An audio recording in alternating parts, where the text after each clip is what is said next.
जाकह प्रभु दारुण दुख देही, ताकि मति पहले हर ले। जब भगवान किसी को दारुण दुख देना चाहता है, तब वो एक काम करता है कि उसकी मति ले लेता है। और यदि अपार सुख देना चाहता है तो उसे मति प्रदान कर देता है। तो सुख और दुख ऐसे मिलते हैं, मति के द्वारा प्राप्त होते हैं। यानी कि जीवन में सबसे ज़्यादा महत्वपूर्ण कोई वस्तु है तो वो 2 अक्षर की है, वो है मति। गोस्वामी तुलसीदास जी से किसी ने पूछा कि आपकी रामचरितमानस इतना बड़ा ग्रंथ है, महाकाव्य है, इसमें इतने बड़े 7 कांड हैं, इनको इतनी समझ पढ़ने में और समझने में बहुत समय लगता है।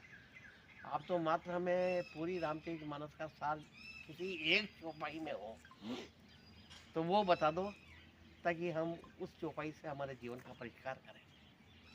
तब गोस्वामी जी ने कहा कि सबसे अच्छी चौपाई अगर रामचरितमानस की है तो वह ये है कि जहाँ सुमति तह संपत्ति नाना, और जहाँ कुमति तहाँ विपत्ति निकमा। जहाँ अच्छी मति है वहाँ सभी सुख सुविधा ऐश्वर्य संपत्ति का निवास है, आनंद का निवास है। और जहाँ कुमति है वहाँ दुख है, पीड़ा है, विपदा है, कलेश है, सब कुछ वहाँ है। अयोध्या, वहाँ संपत्ति थी, सम्मति थी तो संपत्ति थी। भाई भाई में प्रेम था, पिता पुत्र में प्रेम था, सास बहू में प्रेम था, और सोच सोच में भी प्रेम था। तीनों जो सोचने थी, केकई, सुमित्रा और कौशल्या, कभी सोच की आपस में बनती है क्या? पर तीनों प्रेम से रहती थी। प्रजा राजा में प्रेम था, स्वामी सेवक में प्रेम था। इसलिए सुमति थी तो उजड़ी हुई अवध्या वापस बस गई और वहाँ संपत्ति का निवास हुआ। इसके विपरीत लंका के अंदर कुमति थी, भाई भाई की बात नहीं मानता था।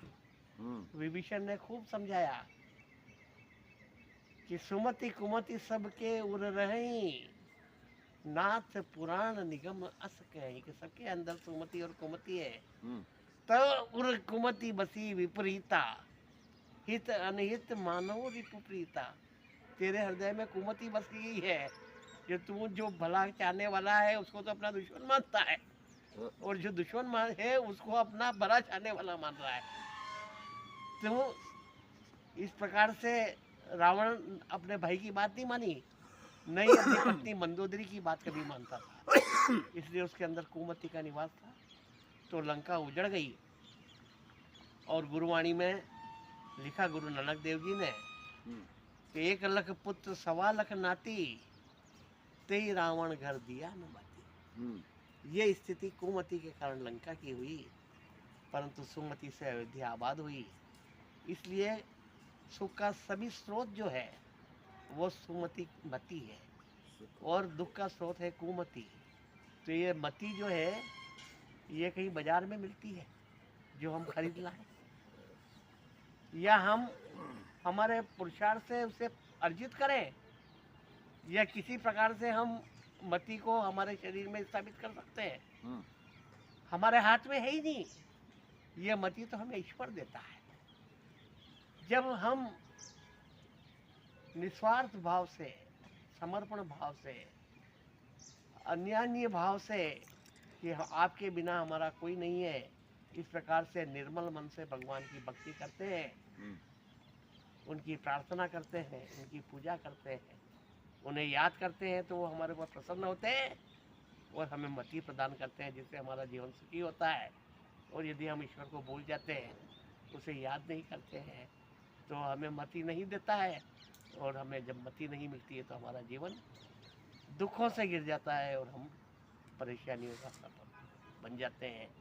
इसलिए ईश्वर की आराधना, प्रार्थना निस्वार्थ भाव से, निर्मल मन से करें, ताकि ईश्वर हमें अच्छी मति दे, जिससे हमारा जीवन सफल